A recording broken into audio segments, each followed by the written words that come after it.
Bem, vamos tá dando continuidade à apostila de GCO, tá ok? Capítulo 2, como lidar com os conflitos, abordagens iniciais e forma de lidar com os conflitos. De acordo com Lacombe, 2017, existem três maneiras de lidar com o conflito, tá? Então existem três maneiras. Então, a apostila de gestão de conflito nas organizações é uma apostila para gestores, líderes, encarregados, né? E aí acontece o conflito propriamente dito, e aí a apostila de GCO, a apostila do SEAG, ele vai nos ensinar como lidar com os conflitos, tá? Então você tem três palavras para você lidar com o conflito. A primeira palavra é dominação, a segunda conciliação e a terceira integração, tá? Numa prova com 8 questões de cada matéria, isso aqui é uma questão certa de prova. Então, pelo bizu, né, o famoso bizu, o tal do acrônimo, nós formamos uma palavra para poder memorizar isso, DCI. Então, quais são as três formas de lidar com o conflito? DCI, DCI, DCI, DCI, DCI. Dominação, conciliação e integração. A dominação, como forma de lidar com o conflito, consiste na vitória de um lado sobre o outro. Então isso é super importante. Dominação. A pessoa que está envolvida, uma das pessoas que estão envolvidas no conflito, elas não vão aceitar perder. Então ela vai querer dominar o tempo todo. Então isso aqui já é um bizu super importante. Dominação como forma de lidar com o conflito consiste na vitória de um lado sobre o outro. Eu ganho e você perde. A dominação busca derrotar o oponente, eliminando a sua ideia. Esta caracteriza-se na forma mais fácil de lidar com o conflito. Contudo, com frequência, é mal sucedida. Um perdedor em uma batalha é inimigo na próxima. Então, o cara perdeu naquele momento, ele vai ser inimigo na próxima. Agora, isso aqui, dentro das nossas organizações, é uma coisa muito complicada, porque existe a questão da antiguidade, aí a imposição de antiguidade, e etc. Já a maneira de lidar com um conflito chamado de conciliação é considerada como solução de meio termo. Então, a conciliação é a solução de meio termo. Então, olha só, você vai ter duas pessoas ou mais envolvidas no conflito, certo? E aí, o líder, o gerente, o gestor, o encarregado, ele vai ser uma terceira pessoa neutra que vai estar ali para ser a solução do meio termo. Ele vai tentar apaziguar, acalmar os ânimos, tá ok? Se essa solução for obtida no interesse da organização, pode ser válida.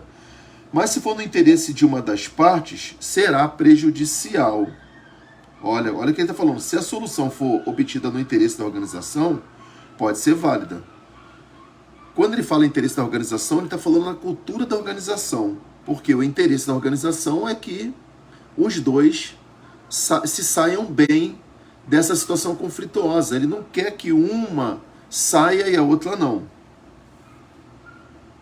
Esta consiste em cada lado ceder um pouco para ter paz. É a maneira mais comum de acabar com uma controvérsia. Contudo, ninguém fica plenamente satisfeito, porque isto significa abdicar de algum desejo. Apesar desta procurar um meio termo que seja aceitável por ambas as partes, se ela não for bem sucedida, o conflito pode reaparecer adiante. Então, apesar desta procurar um meio termo que seja aceitável por ambas as partes, se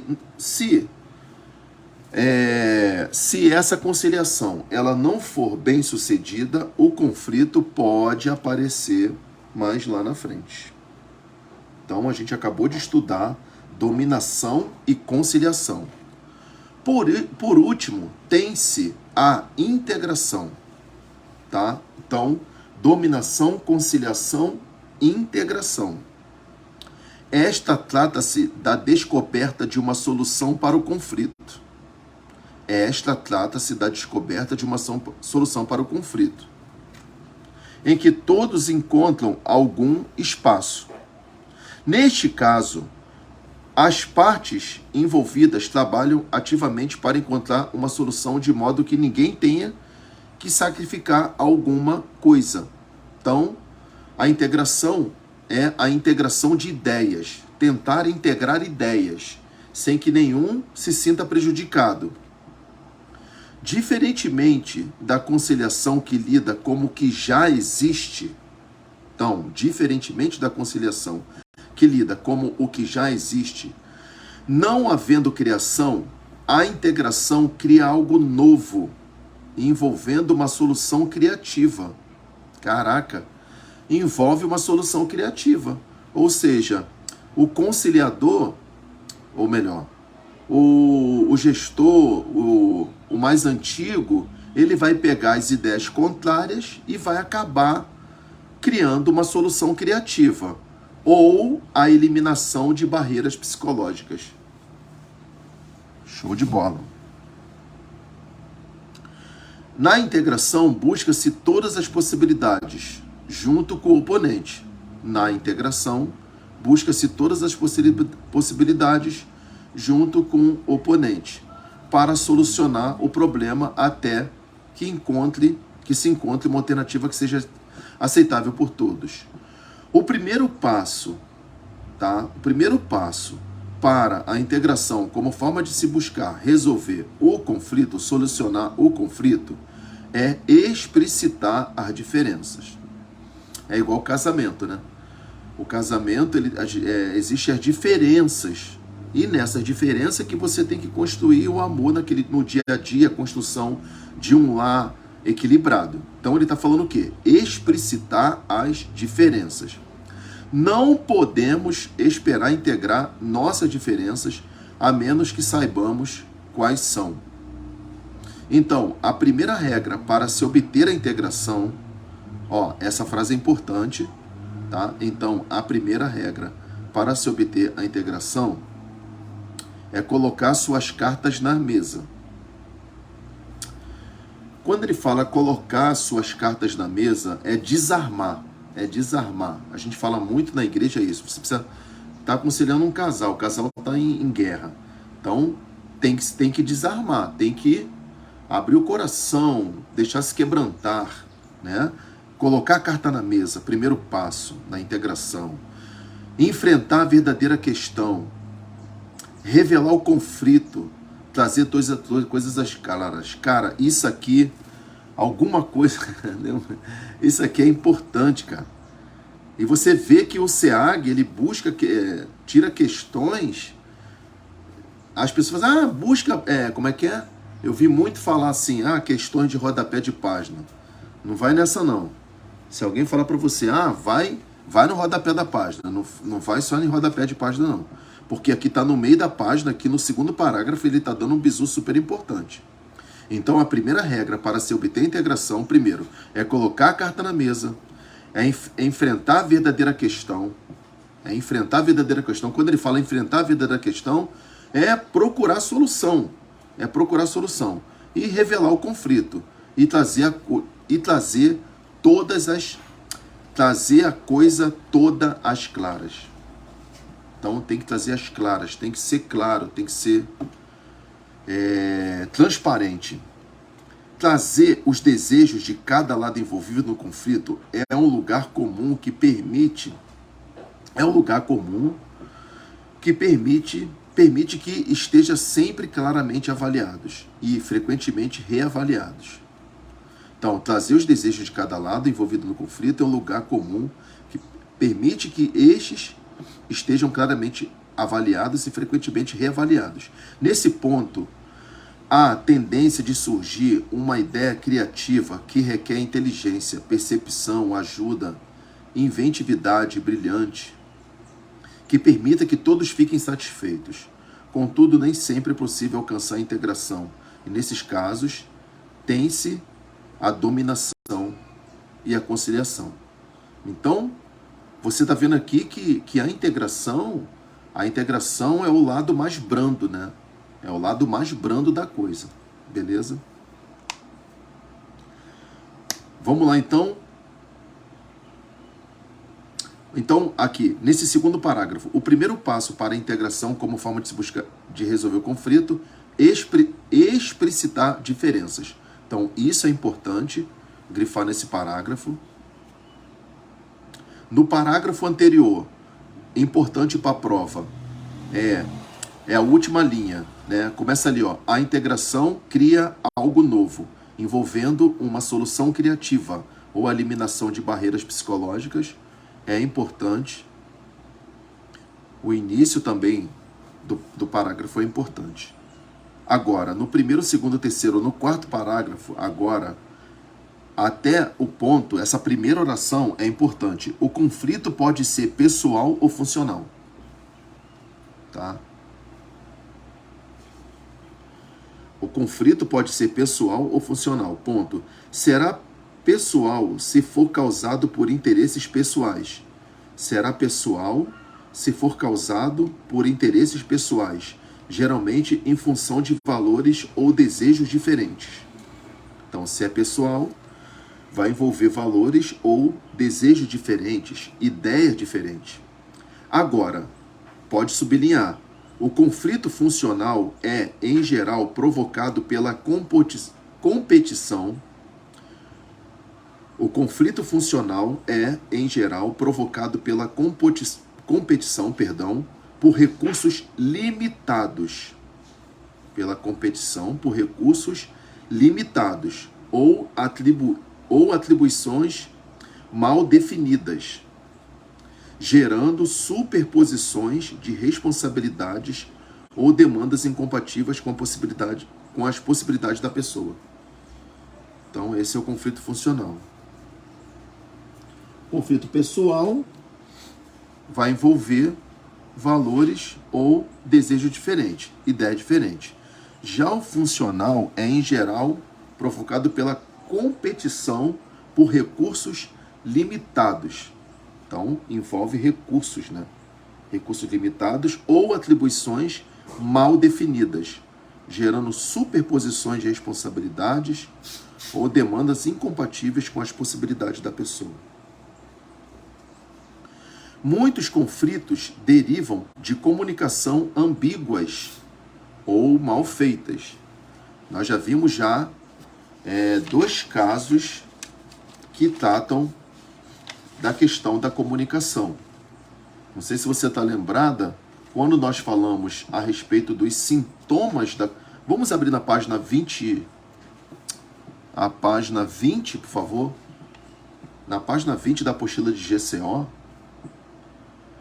na apostila 20 da página de GCO, ele fala que dentre os sintomas mais comuns de conflito nas organizações, podemos citar, aí ele coloca lá, problema de comunicação.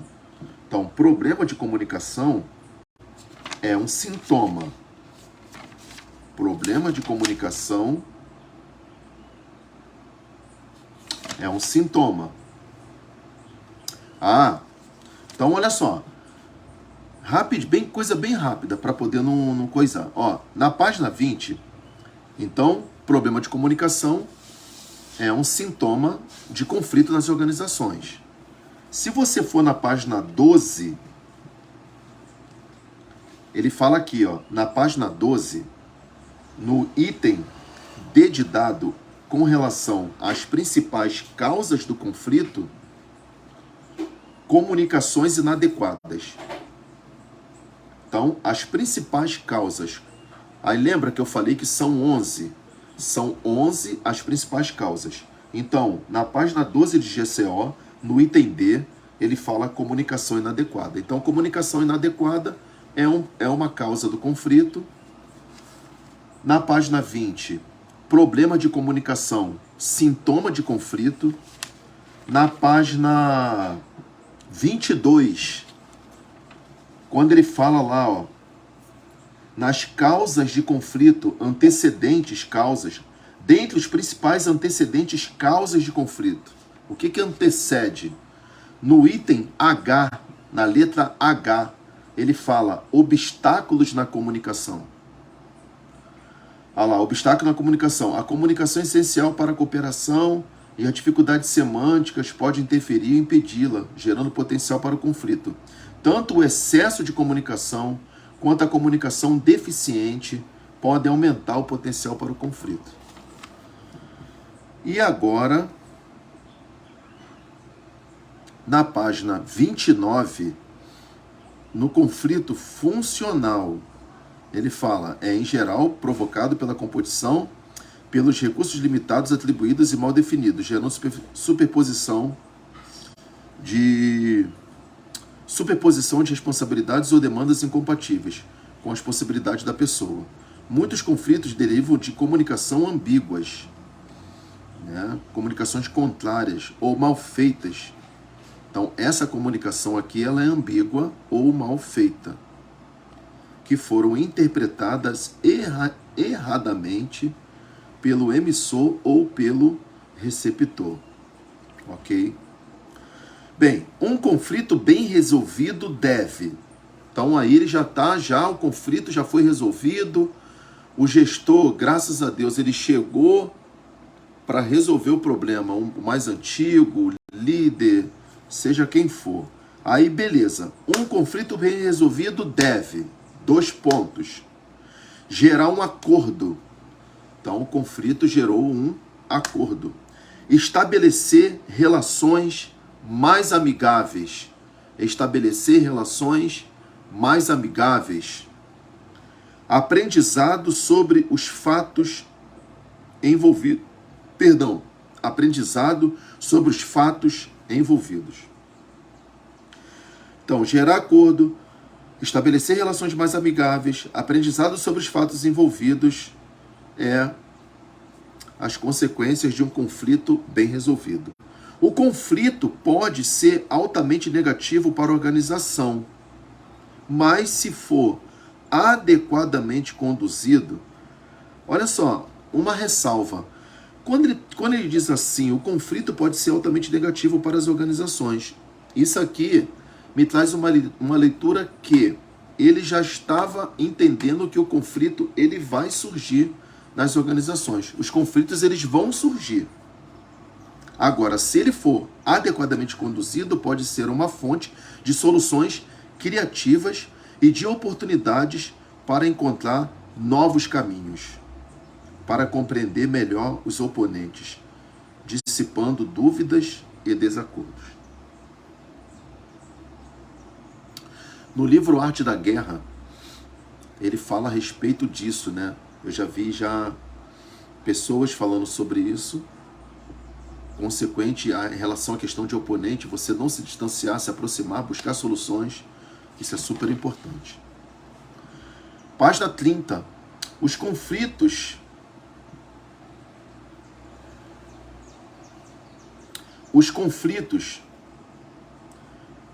são partes necessárias do processo de mudança e, se administrados corretamente, podem ser os motores do progresso. Mesmo uma ideia ruim pode, depois de um trabalho de busca de soluções, gerar algo interessante para a organização. Então, uma ideia ruim, depois de trabalhar a busca pela solução, pode gerar algo interessante para a organização. O conflito fornece feedback sobre os sentimentos das pessoas. Então, isso é importante, hein? O conflito fornece o quê? O que o conflito fornece dentro das organizações? Né? Qual é a leitura que o conflito traz dentro de uma organização? Ele vai reproduzir o feedback sobre os sentimentos das pessoas. O que está se passando dentro da cabeça de cada pessoa, permitindo uma ação quando necessária. Um conflito mal administrado tende a gerar estresse das pessoas envolvidas em virtude da insegurança de enfrentar um desafio percebido sobre o qual eles não têm controle. Segundo Tim, as pessoas tendem a evitar conflitos por terem medo de alguns dos seguintes motivos. Tá? Então, mesma coisa que eu falei anteriormente. São situações que estão no meio da página, não estão no rodapé. Então, segundo Tim, as pessoas tendem a evitar conflitos por terem medo de algum dos seguintes motivos. 2 pontos. Então, primeiro, qual o primeiro ponto que leva as pessoas a evitar os conflitos? Primeiro ponto a ser sublinhado, rejeição. Então, primeiro é a questão da rejeição. Segundo, perda de uma relação. Então, perda de uma relação. Terceiro, raiva. Quarto, ser visto como egoísta. Quinto, dizer algo errado. Sexto, ferir alguém. Sétimo, obter algo. Né? A pessoa está com interesse em alguma coisa e aí ela quer obter algo. Ela tem, né, evita isso, né? Dá a entender. Obter algo a quem não tem direito. Então, as pessoas tendem a evitar conflitos para terem medo de alguns dos seguintes motivos. Primeiro, rejeição. Segundo, perda de uma relação, raiva, ser visto como egoísta, dizer algo errado, ferir alguém, obter algo a que não tenha feito. Os conflitos, junto com as ambiguidades e a sobrecarga no trabalho, são os maiores causadores de...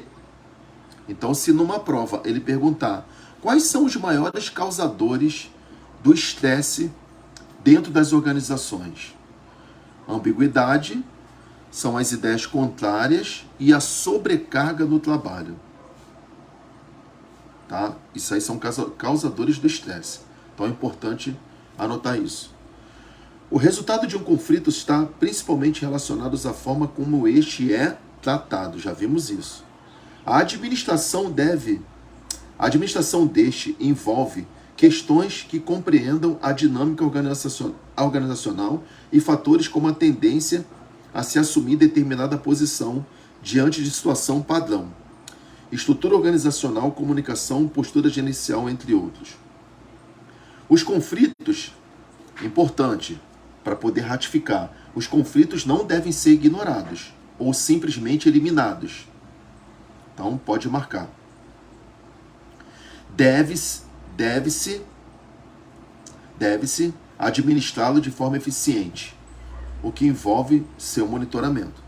Vale ressaltar que é importante que os conflitos sejam cuidadosamente monitorados para que seja possível, inclusive, beneficiar-se de sua ocorrência e obter reflexos positivos no desempenho das pessoas e da organização como um todo.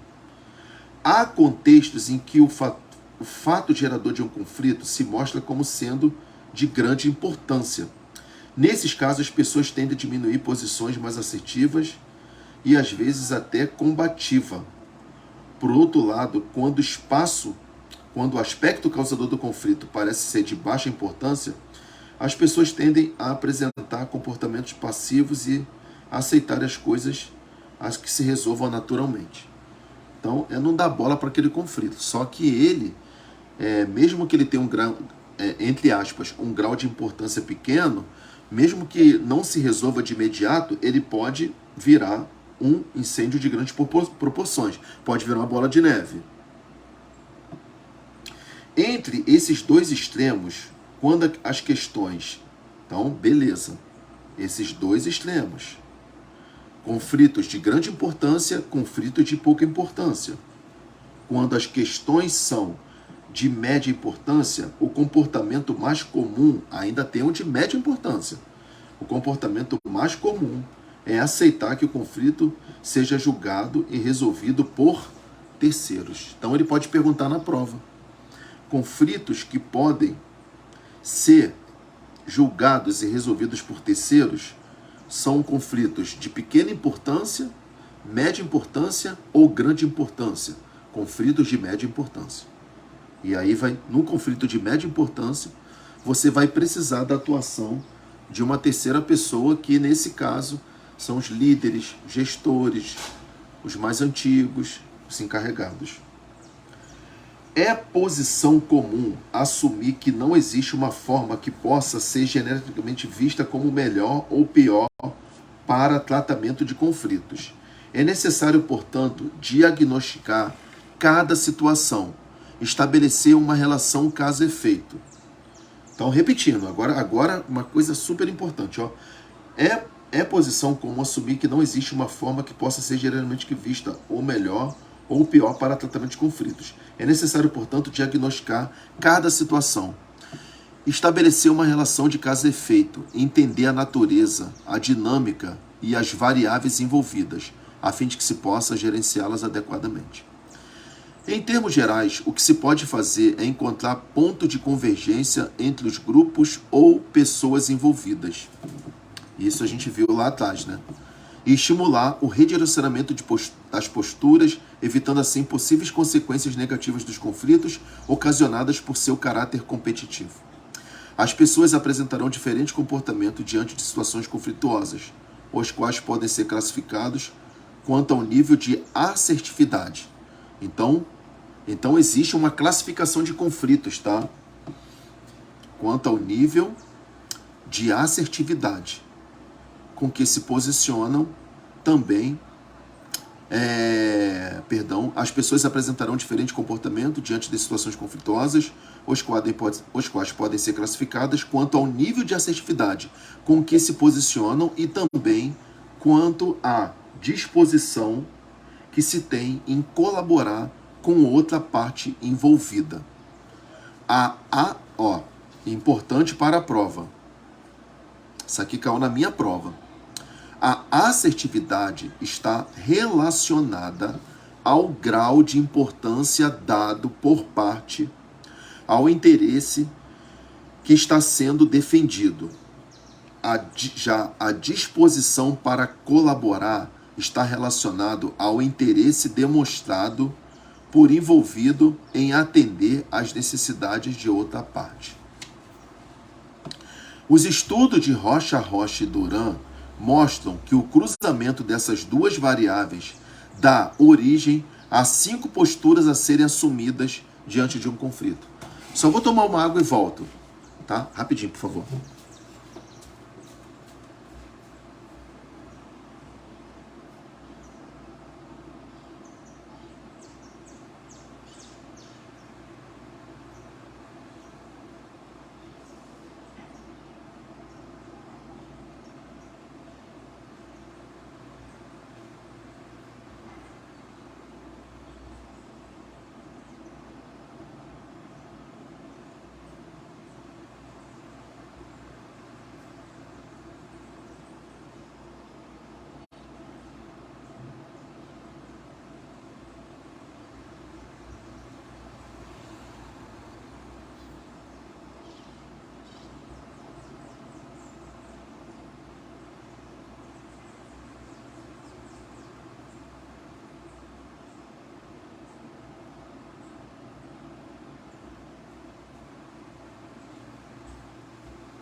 Vamos então.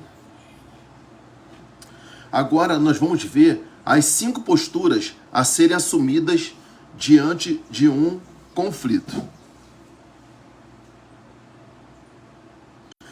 Eu vou começar lendo, depois eu vou passar o bizu que a gente montou aqui. Primeiro, evitar. Então, 5 posturas. Primeira coisa, evitar. E o que é evitar? O que é evitar em meio ao conflito? Caso em que uma pessoa se mostre não assertiva. Então, ela não é assertiva. A gente viu que quando uma pessoa ela é assertiva, ela quer resolver o problema. Então, primeiro, evitar. Ela não é assertiva e além dela não ser assertiva, ela não quer colaborar. Tá? Ou seja, o objeto do conflito não tem grande importância e ela também não está preocupada em atender às expectativas de outra parte envolvida. Então, isso aqui é a situação de evitar. Outra situação, na outra postura, né, assumida diante do conflito, acomodar-se. Acontece quando o objeto do conflito é de baixa importância, ou seja, não exige posicionamento assertivo. Então, palavra-chave para isso. Quando você se acomoda, você não exige posicionamento assertivo. Então, isso aqui dá uma ideia de acomodação. Tá? Agora, competir são situações em que a maior preocupação da pessoa é satisfazer seus próprios interesses. Então, aqui já é o comportamento assertivo. Tá? Ele é assertivo no sentido da pessoa buscar os seus próprios interesses, satisfazer os seus próprios interesses. Repetindo, competir são situações em que a maior preocupação da pessoa é satisfazer seus próprios interesses. Por isso que ela está sendo assertiva. E ao mesmo tempo, sublinhe a palavra comportamento assertivo, por favor, e ao mesmo tempo não está preocupada com a outra parte. Então ela não está preocupada. É aquela situação que eu falei. Você vê que tem semelhança, né? É a dominação. Isso aqui você faz uma relação com a dominação. Eu ganho e você perde. Lembra que a gente falou as 3 maneiras de lidar com o conflito? Então, competir é isso aqui. São situações em que a maior preocupação da pessoa é satisfazer seus próprios interesses. Comportamento assertivo. E, ao mesmo tempo, não está preocupada com a outra parte. O que importa é sair vencedor da situação conflituosa. Só que competir é uma das 5 posturas assumidas diante do conflito. Agora, colaborar. Colaborar. São comportamentos com alto grau de assertividade, porque o objeto do conflito é importante para a pessoa. E ao mesmo tempo com um grau de colaboração, porque é igualmente importante que a outra parte saia satisfeita em seus interesses e necessidades. Então, o colaborar já envolve as 2 pessoas com interesses de querer a solução para o problema.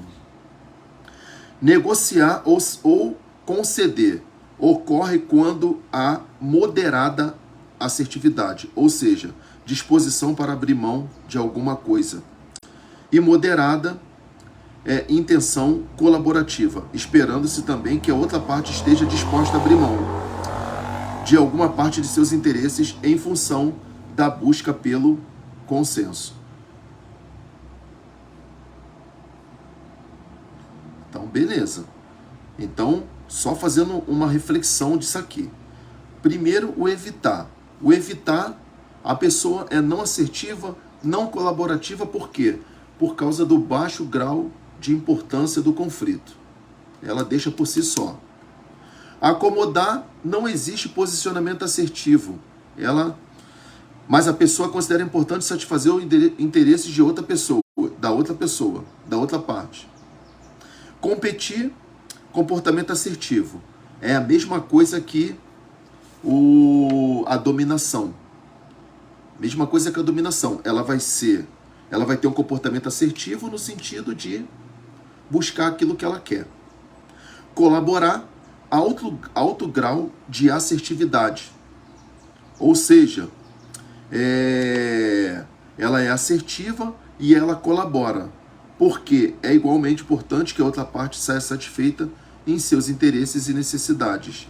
E negociar ou conceder ocorre quando existe uma moderada assertividade, ou seja, disposição para abrir mão de alguma coisa. Então, quando você abre mão de alguma coisa, você está negociando. Então, eu abro mão de alguma coisa. E moderada intenção colaborativa, esperando-se também que a outra parte esteja disposta a abrir mão de alguma parte de seus interesses em função da busca pelo consenso. Beleza? Até aqui tá tranquilo? Tá dando pra... Show de bola. Página 32. Já foi dito anteriormente que existem situações em que a melhor alternativa será tentar reduzir o nível de conflito. Mas também há casos em que os possíveis resultados benéficos levariam na direção do estímulo do conflito. Então, exatamente. Ou você reduz o nível de conflito, mas também existem casos que possíveis resultados benéficos levariam à direção do estímulo do conflito. Vamos agora para posicionamento diante do conflito. Tá vendo como é que essa apostila é? Essa apostila é assim. Ela é causa, é como você vai lidar, os posicionamentos, tá? Ela não é uma apostila difícil, mas ela tem esses detalhes, tá bom?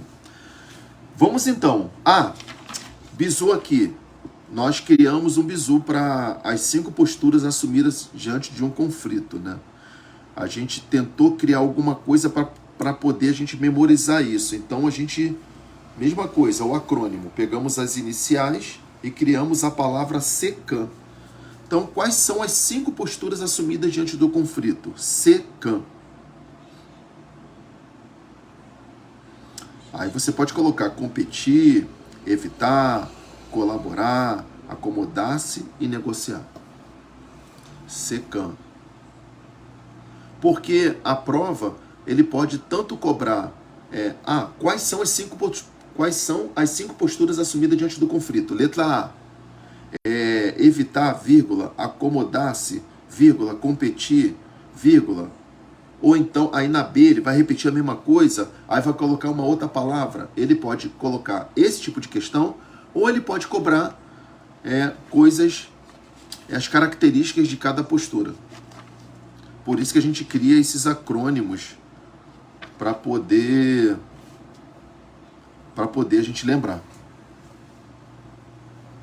Na página 32, nós temos no tópico 2.1.1, nós temos ali os posicionamentos diante do conflito, que são 6. Não enfrentamento. Então, quais são os posicionamentos que nós devemos assumir diante do conflito? Não enfrentamento, suavização, concessão, comando autoritário, alteração de variáveis humanas e alteração de variáveis estruturais. Vamos então. A seguir, encontram-se alguns posicionamentos que comumente são adotados frente aos conflitos segundo Rebelo. Primeiro, não enfrentamento. Ocorre quando o conflito é ignorado por aqueles que poderiam fazer alguma coisa a respeito dele. Então, palavra-chave, ignorado. Então, o não enfrentamento é quando o conflito é ignorado por aqueles que poderiam fazer alguma coisa a respeito dele. Em grande parte das situações, é um posicionamento não aconselhado, pois o fato de fingir que um problema não existe não significa que ele não está ali, mas leva a alguma solução, nem leva a alguma solução para ele. Então, está sendo ignorado. Tá? Então, o problema está ali, as pessoas não dão importância para ele, então ele está sendo ignorado. Então, posicionamento de não enfrentamento. Suavização. Uma outra atitude com relação às situações de conflito é trabalhar com as partes envolvidas, para que vejam com maior destaque o que elas têm em comum, em vez de ficarem mantendo suas atenções sobre o que se mostra como diferença. Então, suavização é quando uma outra atitude com relação às situações de conflito é trabalhar com as partes envolvidas. Então, você vai trabalhar com as partes envolvidas para que vejam com maior destaque o que elas têm em comum. Então, vai buscar em ambas as partes, ainda que hajam diferenças de ideias, ainda que hajam posicionamentos ambíguos, o posicionamento é ver o que elas têm de comum. Em algum ponto elas têm alguma uniformidade, em vez de ficarem mantendo suas atuações sobre o que se mostra como uma diferença. Ao invés de você ficar preso na diferença, tentar buscar um ponto comum, uma ideia comum. Muito bom. Concessão. Como resultado de negociações, um dos reflexos mais usuais é que os envolvidos em um conflito se vejam abrindo parcialmente mão de seus interesses. Então ele está concedendo parcialmente, ele está abrindo mão, ele está concedendo parte de seus interesses e pontos de vista em função da busca por pontos consensuais. Então, concessão como resultado de negociação, um dos reflexos mais usuais é que os envolvidos em um conflito se vejam abrindo parcialmente mão de seus interesses e pontos de vista em função da busca por pontos consensuais. Vamos lá. Comando autoritário. Quando um conflito não é resolvido naturalmente na camada em que ocorre,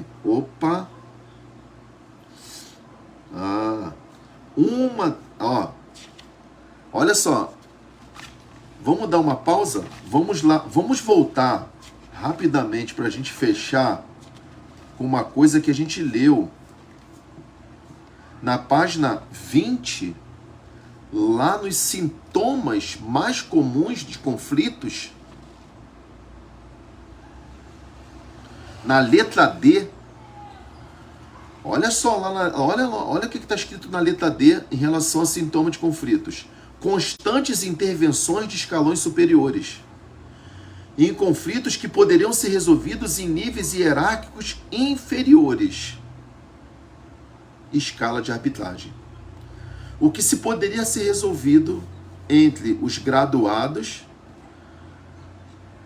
que não foi resolvido, teve a interferência de cima, dos superiores, dos oficiais.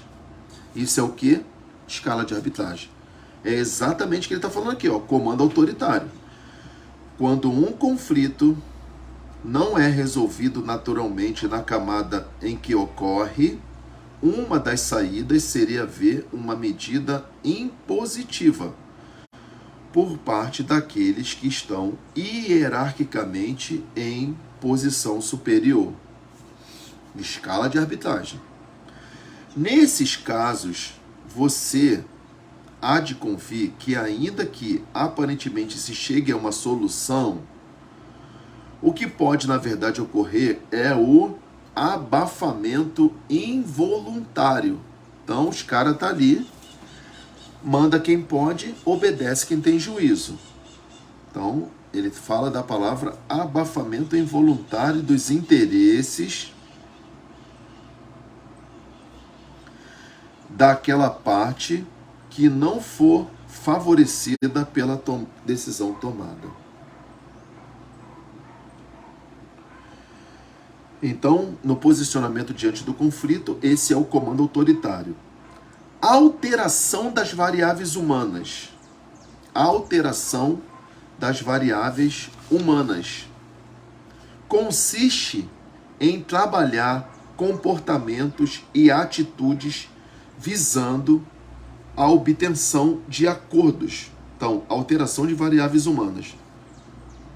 Consiste em trabalhar comportamentos e atitudes visando a obtenção de acordos. Consiste em trabalhar comportamentos e atitudes visando a obtenção de acordos e mudança de posturas que eliminem ou reduzem fatores geradores de conflitos. Então, essa alteração de variáveis humanas aqui é super interessante, porque quando vai passando o tempo, as pessoas elas vão adquirindo vícios, né? Vícios no sentido de atitudes, né? E aí você, para onde você vai transferido, você leva aqueles vícios, né? E aí, o que são esses vícios? São comportamentos inadequados, aquilo que a pessoa acha. Isso aí é alteração de variáveis humanas. Para a gente fechar, alteração de variáveis estruturais. Este posicionamento acontece quando o diagnóstico leva à identificação de elementos da estrutura organizacional. Então, alteração de variáveis estruturais, esse posicionamento acontece quando o diagnóstico leva à identificação de elementos da estrutura organizacional. Favor sublinhar a palavra elementos da estrutura organizacional, que possam ser modificados. Então, alteração das variáveis estruturais, este posicionamento acontece quando o diagnóstico leva à identificação de elementos da estrutura organizacional que possam ser modificados no intuito de reduzir ou eliminar conflitos, e com isso são alteradas normas, alocações, atribuições e assim por diante. Então, enquanto que nas variáveis humanas ele fala a respeito de posicionamento no sentido de mudança de comportamento para evitar o conflito, nas alterações de variáveis estruturais, buscar nos elementos da estrutura organizacional que possam ser modificados no intuito de reduzir ou eliminar conflitos. E com isso se altera normas, alocações, atribuições e assim por diante. Tá bom? Obrigado, Rosa. Deus abençoe, tá? Eu vou salvar e vou te mandar agora mesmo. Tá bom. Obrigada, viu? Tá, obrigado. Fica com Deus. Beijo. Beijo. Tchau, tchau.